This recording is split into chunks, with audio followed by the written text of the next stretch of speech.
यानी trial balance जो है, आपने जितनी भी लेजर करी है, आपने जितना भी जनरल एंट्री करी है, वो सही है या नहीं है, उसको जांचने के लिए, उसको वेरीफाई करने के लिए हम ट्रायल बैलेंस का यूज़ करते हैं। यानी हमने यहाँ तक का पोर्शन सही किया है या नहीं किया है, क्योंकि हमें ट्रायल बैलेंस बनाने के बाद हमारे सॉल्यूशन का पता चल जाता है कि हमने जो जितने भी ट्रांजेक्शन किए थे वो सही किए या नहीं। क्योंकि अगर यहाँ तक हम सही नहीं होंगे तो हम फाइनल अकाउंट नहीं बना पाएंगे, और फाइनल अकाउंट नहीं बना पाएंगे तो हम अपनी बिजनेस की फाइनेंशियल पोजीशन, हमारी लिक्विडिटी, हमारी सॉल्वेंसी, इन चीज़ों के बारे में हम बिल्कुल भी फाइंड आउट नहीं कर पाएंगे। ठीक है, तो अब जो लास्ट टर्म है फाइनल अकाउंट, हम इस फाइनल अकाउंट को समझते हैं कि फाइनल अकाउंट क्या चीज़ होती है और ये बिजनेस में कैसे क्या वर्क करता है। फाइनल अकाउंट जो है वो बेसिकली 3 पार्ट्स में डिवाइड होता है हमारे बिजनेस में। इसमें पहला जो अकाउंट बनता है वो बनता है पहला ट्रेडिंग अकाउंट। दूसरा जो अकाउंट बनता है वो बनता है प्रॉफिट एंड लॉस अकाउंट। और तीसरा जो होता है वो अकाउंट नहीं होता, वो एक स्टेटमेंट होता है जिसको हम बैलेंस शीट बोलते हैं। ठीक है, तो एक एक पोर्शन को हम सॉल्व करते हैं कि क्या ट्रेडिंग अकाउंट होता है, क्या प्रॉफिट एंड लॉस, और क्या बैलेंस शीट होता है। बिजनेस के सबसे लास्ट में जो फाइनल अकाउंट तैयार किया जाता है, उस फाइनल अकाउंट में सबसे पहली जो टर्म होती है वो ट्रेडिंग अकाउंट होती है। ट्रेडिंग अकाउंट जो बनाया जाता है बिजनेस के अंदर ग्रॉस प्रॉफिट या ग्रॉस लॉस फाइंड आउट करने के लिए हम ट्रेडिंग अकाउंट बनाते हैं। प्रॉफिट एंड लॉस अकाउंट क्यों बनाया जाता है? नेट प्रॉफिट या नेट लॉस फाइंड आउट करना कि बिजनेस का नेट लॉस और नेट प्रॉफिट कितना है। और बैलेंस शीट क्यों बनाई जाती है? आपकी बिजनेस में लायबिलिटीज कितनी है, बिजनेस में एसेट्स कितनी है, इसको फाइंड आउट करने के लिए आप क्या बनाओगे? बैलेंस शीट तैयार करोगे। आप ट्रेडिंग अकाउंट के बारे में समझते हैं कि ट्रेडिंग अकाउंट क्या है। आपने बिजनेस स्टार्ट किया, आपने माल परचेज किया, उस माल को लाने पे आपने खर्चा किया, ठीक है, किसी भी तरीके से उस माल को लाए, उस माल को सेल आउट किया, और वो जो माल बेचा उसमें से कुछ माल आपके पास बच भी गया क्योंकि पूरा माल सेल आउट नहीं हुआ। ये सारे जो ट्रांजेक्शन होते हैं बिजनेस में वो ट्रेडिंग अकाउंट के स्टेप में होते हैं। आपने माल लाए, बनाया, उसको बेचा, और बेचने के बाद कुछ माल बच भी गया। ये जितने ट्रांजेक्शन जो ट्रेडिंग अकाउंट में होते हैं, इससे आपको जो बिजनेस में फाइंड आउट होता है वो या तो ग्रॉस प्रॉफिट फाइंड आउट होगा या ग्रॉस लॉस फाइंड आउट। अब ग्रॉस लॉस और ग्रॉस प्रॉफिट क्या होता है वो मैं आपको बताता हूँ। बिजनेस का एक्चुअल प्रॉफिट जो है वो तो नेट प्रॉफिट और नेट लॉस होता है। ग्रॉस प्रॉफिट और ग्रॉस लॉस की बात करें हम, तो ये हमारा एक्चुअल प्रॉफिट नहीं होता, ये हमारा नॉर्मल एक बेसिक प्रॉफिट होता है जिससे हमें अनुमानित, जिसको अपन हिंदी में कह सकते हैं कि अनुमानित प्रॉफिट या लाभ। अनुमानित इसलिए है क्योंकि हमारे यहाँ पर माल बिकने से रह गया। मैंने बताया ना, कुछ माल बिकने से हमारे पास रह भी जाएगा। अब वो जो माल हमारे पास रहा है वो हमारा क्लोजिंग स्टॉक है। अब ये क्लोजिंग स्टॉक हमारा आफ्टर फ्यू डेज, कुछ समय बाद बिकेगा। ये अब कितने दिन बाद बिकेगा, किस रेट में बिकेगा, बिकेगा नहीं बिकेगा, इसके बारे में हमारे पास कोई कैलकुलेशन उस समय पे नहीं रहती जिस समय पे हम ट्रेडिंग अकाउंट बनाते हैं। तो इसलिए हम एक अनुमानित लाभ निकाल लेते हैं, एक एस्टिमेट, इसको प्रॉफिट कहते हैं, जो ग्रॉस प्रॉफिट या ग्रॉस लॉस होता है। वहाँ हमें ये तो पता चल जाता है कि हाँ भाई हमें प्रॉफिट होने वाला है और इतना होने वाला है। अब आते हैं प्रॉफिट एंड लॉस अकाउंट। इसमें जो हमें प्रॉफिट मिलता है वो नेट प्रॉफिट या नेट लॉस मिलता है, यानी एक्चुअल प्रॉफिट बिजनेस का पता चल जाता है या एक्चुअल लॉस, क्योंकि वो माल आगे जाता है और आगे हमारे जो माल बेचने के एडिशनल जो खर्चे होते हैं वो सारे एक्चुअल खर्चे इसमें आ जाते हैं बचे हुए। ठीक है, वो सारे के सारे खर्चे इसमें आ जाते हैं। तो ये सारी चीज़ें पता चल जाती, तो हमें अपना एक्चुअल नेट प्रॉफिट और नेट लॉस जो है प्रॉफिट एंड लॉस अकाउंट से पता चल जाता है। फिर लास्ट में आती है बिजनेस की पोजीशन, नेट बैलेंस शीट के बाद। बैलेंस शीट 2 टाइप्स की बनती है। एक वीडियो में मैंने आपको बताया था जिसमें लायबिलिटी होती है, एसेट्स होती है, बैलेंस शीट होती है, फाइनेंशियल पोजीशन। वही चीज़ यहाँ पे आ गई, फाइनल अकाउंट का पार्ट है ये। इसमें एक साइड आपकी लायबिलिटी होगी एंड जो दूसरी साइड होगी वो एसेट्स होगी। यानी आपके बिजनेस में कितनी तो लायबिलिटी है और कितनी एसेट्स हैं, ये सारी चीज़ आपको बैलेंस शीट से फाइंड आउट होगी। अब लायबिलिटीज़ में भी आपको ये देखा जाता है कि लायबिलिटीज़ में आपकी शॉर्ट टर्म लायबिलिटी कितनी है और लॉन्ग टर्म लायबिलिटी कितनी है। शॉर्ट टर्म लायबिलिटी का मतलब जो पेमेंट आपको 1 साल के अंदर अंदर करना होता है वो आपकी शॉर्ट टर्म लायबिलिटी होती है। लॉन्ग टर्म लायबिलिटी वो है जो पेमेंट आपको लॉन्ग टाइम तक करना होता है। शॉर्ट टर्म लायबिलिटी में आप नॉर्मल पेमेंट कुछ भी मान सकते हो, ठीक है।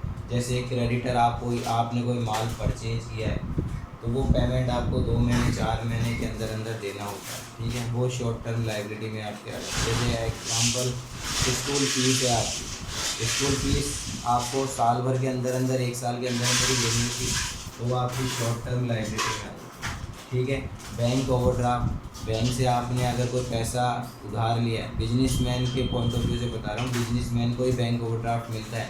सेविंग अकाउंट वाले ऑप्शन को कभी भी, यानी आपको और हमें कभी भी बैंक ओवरड्राफ्ट की फैसिलिटी नहीं मिलेगी, बिजनेसमैन को ही मिलती है फैसिलिटी, और वो भी उसके गुडविल की बिहाफ पे मिलती है। तो बैंक ओवरड्राफ्ट का जो पेमेंट होता है वो भी आपको कुछ टाइम में ही करना होता है। कुछ टाइम का मतलब ऐसा नहीं 2 दिन 10 दिन के अंदर ही करना पड़ेगा, महीना भी हो सकता है, 2 महीना भी हो सकता है, वो बैंक की और आपकी कंडीशन होती है।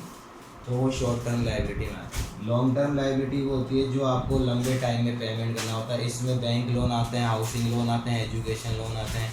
ये सारे लोन जो हैं आपको लॉन्ग टाइम में करने होते हैं। जैसे अगर हमने मकान लिया है तो हमारी इंस्टॉलमेंट कई सालों तक जाएगी। जैसे कार लोन है, आपने कार ली है, 3 साल 4 साल 5 साल की आपकी इंस्टॉलमेंट होती है। ये सारे लॉन्ग टर्म लायबिलिटी होती हैं। अब बात आती है हमारे पास एसेट्स की। एसेट्स के लिए भी अपन ने एक वीडियो में देखा था, हल्का सा इसको रिवाइज करते हैं।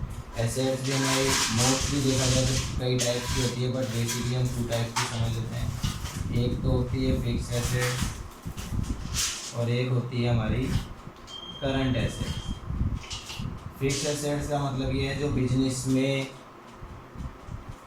लंबे टाइम तक बिजनेस में रहेगी और उस पर हमने एक हाई वैल्यू जो है एक्सपेंसिव की है। हाई वैल्यू का मतलब एक मोटा पैसा हमने खर्च किया है इस पर। जैसे लैंड है, बिल्डिंग है, प्लांट है, मशीनरी है, फर्नीचर है, इस पर हमने एक मोटा पैसा खर्च किया है और ये बिजनेस में कई सालों तक रहने वाली। बिजनेस में अगर हमने कोई मशीन परचेज करी है तो वो हमारे पास कई सालों तक काम आती है, वो फिक्स एसेट्स में आता है, ठीक है। बिल्डिंग है।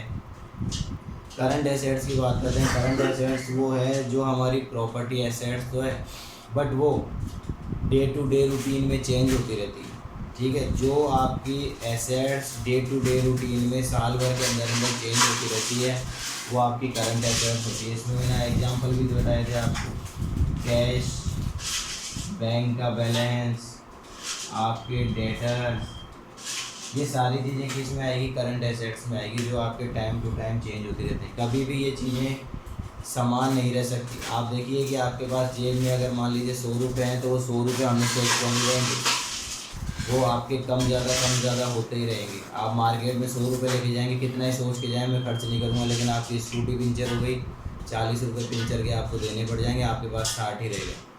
तो ये जो डे टू डे रूटीन में चेंज होती रहती है ये करंट एसेट्स होती है आपकी, ठीक है। फिक्स एसेट्स के भी मैंने आपको पार्ट्स बताए थे, 2 पार्ट्स में डिवाइड थी ये फिक्स एसेट्स। एक तो थी आपकी कौन सी, टेंजिबल एसेट्स, और एक कौन सी थी, इंटेंजिबल एसेट्स। टेंजिबल एसेट्स कौन सी होती है आपकी, टेंजिबल एसेट्स वो है जिसको आप देख सकते हो, छू सकते हो, वो आपकी टेंजिबल फिक्स एसेट्स होती है। इंटेंजिबल एसेट्स वो है जिसको आप देख भी नहीं सकते, छू भी नहीं सकते, वो आपकी इंटेंजिबल एसेट्स होती है। अगर हम इनके एग्जांपल की बात करें तो पहले वीडियो में बताया हुआ है, फिर एक बार दोबारा देख लीजिए क्योंकि फाइनल अकाउंट की बात आई है यहाँ पे। टेंजिबल फिक्स एसेट जिसको हम देख सकते हैं, छू सकते हैं, जिसमें आपकी लैंड आती है, बिल्डिंग आती है, मशीन आती है, प्लांट आता है, फर्नीचर आता है, ये सारी चीज़ें टेंजिबल फिक्स एसेट्स होती है जिसको हम देख भी सकते हैं, छू भी सकते हैं। इंटेंजिबल एसेट्स वो होती है जिसको ना हम देख सकते, ना हम छू सकते, केवल फील कर सकते हैं, ठीक है। इसमें आपके जो आती है वो है गुडविल, पेटेंट, ट्रेडमार्क, कॉपीराइट, ये सारे जो आपके एसेट्स हैं ये इंटेंजिबल एसेट्स होते, ये भी फिक्स एसेट्स हैं क्योंकि ये जो आपके ऑप्शन है ये बार बार आपके चेंज नहीं होती। अगर आपने मार्केट में गुडविल बनाई है तो उसको बनाने में भी कई साल लगेंगे और वो बिगड़ने में भी कई साल लगते हैं, एक साथ नहीं बिगड़ती। मार्केट वैल्यू आपकी बिजनेस के पॉइंट ऑफ व्यू से बात कर रहा हूँ, नॉर्मल पर्सन की तो बिगड़ जाती है लेकिन मार्केट गुडविल एकदम से नहीं बिगड़ती, तो इसलिए इनको फिक्स एसेट्स बोला जाता है। ये बिजनेस के पॉइंट ऑफ व्यू से होता है। कॉपी इनके मैंने एक एक एग्जांपल भी बताया था आपको वीडियो में। जैसे अगर मैं आपसे बात करूँ कॉपीराइट की, तो मैंने बताया था कि ये कॉपीराइट जो है ये एक्चुअल में जो भी नॉवेल्स होते हैं, साहित्य होते हैं, ये जो मूवी वगैरह हैं, इनमें कॉपीराइट का यूज़ होता है। जैसे मैंने बताया था आपको कि ये मूवी वगैरह के जो नाम आते हैं, अभी जो नई मूवियाँ चल रही है वो पुरानी मूवी का रीमेक होती है, यानी वो नाम हम जब परचेज करते हैं तो वो कॉपीराइट एक्ट के थ्रू करते हैं। पुराना जो गाना है वो नया गाने रिक्रिएट होते हैं, जैसे बादशाह है, हनी सिंह है, ये कर क्या रहे हैं, ये पुराने गानों को रिक्रिएट कर लेते हैं, पुराने गाने को लेते हैं उसमें कुछ नया बना के बना देते हैं। तो पुराने गानों को इनको ख़रीदना पड़ता है, वो फिल्म के प्रोड्यूसर, डायरेक्टर, म्यूजिक डायरेक्टर इनसे कॉन्टेक्ट करके परचेज करते हैं, उनको उनका पेमेंट देते हैं, तब वो अप्रूवल देते हैं। तो ये जो अप्रूवल मिलती है कॉपीराइट एक्ट से जो मिलती है, इसके बिना आप उस गाने को नहीं ले सकते, किसी का नाम भी आप नहीं ले सकते। शोले मूवी है, इसको बनाने के लिए शोले के डायरेक्टर से मिलना पड़ेगा, प्रोड्यूसर से, उनसे उसका अधिकार लेना पड़ेगा। ट्रेडमार्क और भी बिजनेस है, उसका आपने मार्का ले लिया, बिना उस मार्के के आप काम नहीं चला सकते, आपको उसको परचेज करना पड़ेगा, उसको पैसा देना पड़ेगा, ठीक है।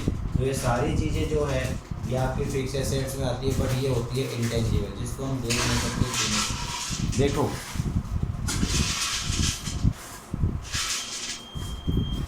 एक लाइबिलिटी की बात जो थी वो हमारे पहले और किसी वीडियो में भी नहीं हुई, अब हम बात करते हैं। एक लाइबिलिटी होती है कंटीजेंट लाइबिलिटी, जिसको अगर हम हिंदी में कहें तो संदिग्ध दायित्व होता है, ठीक है। संदिग्ध दायित्व कंटीजेंट लाइबिलिटी होती क्या है, इसके बारे में आपको हल्का सा बताता हूँ। ये वो लाइबिलिटी होती है जो बैलेंस शीट में नहीं लिखी जाती, लाइबिलिटी साइड भी नहीं लिखी जाएगी, एसेट में तो लिखी नहीं जाएगी, ये बैलेंस शीट में नहीं लिखी जाती, फिर भी ये लाइबिलिटी होती है। कंटीजेंट का मतलब है संदिग्ध, ये लाइबिलिटी आपके फ्यूचर में हो भी सकती है और नहीं भी हो सकती, इसलिए कंटीजेंट लाइबिलिटी इसको बोला जाता है। ये आपके भविष्य में पता चलेगा आपको कि ये आपकी लाइबिलिटी जो है ये क्रिएट होगी या नहीं होगी। इसमें एग्जाम्पल के थ्रू हम बात करें तो जैसे एक एग्जाम्पल ये है कि किसी प्रॉपर्टी के सिलसिले में आपका जो केस है वो कोर्ट में चल रहा है। अब कोर्ट में अगर कोई केस चल रहा होता है तो 5 साल, 10 साल, 15 साल, 20 साल, कितने साल भी लग सकते हैं। अगर आप जीत गए तो आपकी लाइबिलिटी क्रिएट होगी, अगर आप हार गए तो आपकी लाइबिलिटी क्रिएट नहीं होगी। तो ये संदिग्ध दायित्व कंटीजेंट लाइबिलिटी होती है, इसको हम बैलेंस शीट में इसलिए नहीं लिखते हैं क्योंकि ये है नहीं। अगर होती तो शॉर्ट टर्म या लॉन्ग टर्म में आ जाती तो हम उसके अकॉर्डिंग इसका ट्रीटमेंट करते, बट ये लाइबिलिटी हमारे है नहीं, इसलिए हम इसको कंटीजेंट लाइबिलिटी होती है। ये हमारे बैलेंस शीट के नीचे एक नोट में लिखी जाती है, अगर ये क्रिएट हो जाती है तो बैलेंस शीट में बाद में लिख देते हैं, नहीं होती तो इसको नहीं लिखा जाता। जैसे आपका कोई केस चल रहा है कोर्ट में, आपको टैक्स देना है गवर्नमेंट को, लेकिन आप टैक्स नहीं दे रहे हैं क्योंकि आपका केस चल रहा है। जब तक आपकी प्रॉपर्टी आपके नाम नहीं होती सेटिंग से या आप उस पर केस नहीं जीतेंगे, वो चीज़ आपकी है ही नहीं, तो आप उस पर टैक्स भी क्यों देंगे। जब आप अगर मान लीजिए जीत जाते हैं तो उस प्रॉपर्टी के ओनर आप बन गए। अब ओनर आप बन गए तो उस प्रॉपर्टी से रिलेटेड जितने भी लोन होंगे, जितने भी टैक्सेज होंगे, वो आपको ही पे करने, क्योंकि वो आपकी हो गई। उस समय पे फिर ये जो कंटीजेंट लाइबिलिटी है ये एक्चुअल लाइबिलिटी में क्या हो जाती है, कन्वर्ट हो जाती है। तो वैसे इसका कोई क्वेश्चन वगैरह भी नहीं होता है न्यूमेरिकल या प्रैक्टिकल, इस पर कोई क्वेश्चन नहीं आते हैं। केवल इस पर कई बार जो CPT CS वाले कोई फाउंडेशन क्वेश्चन होते हैं तो 1 मार्क्स का क्वेश्चन ज़रूर आता है। एक आपको क्वेश्चन जो है ये कोर्ट वाला दे देगा और कोर्ट वाला क्वेश्चन देके आपसे पूछेगा ये कौन सी लाइबिलिटी है, शॉर्ट टर्म है, लॉन्ग टर्म है, कंटीजेंट है या नॉन ऑफ दी, इनमें से कोई भी नहीं है। तो वो फिर हमें पता होना चाहिए कि कौन सी लाइबिलिटी है। कोर्ट में अगर केस चल रहा है हमारा और वो केस चलने की लाइबिलिटी जो बनेगी वो कंटीजेंट लाइबिलिटी हमारी क्लियर है। तो आज के इस वीडियो में मैंने आपको जो बताया वो अकाउंट के स्टार्टिंग कॉन्सेप्ट बताए कि पहला जनरल एंट्री है, फिर लेजर है, फिर ट्रायल बैलेंस और फाइनल अकाउंट। इस तरीके से अकाउंटिंग इक्वेशन का पूरा काम हमारा क्लियर होता है। ठीक है स्टूडेंट्स, आज के लिए इतना ही।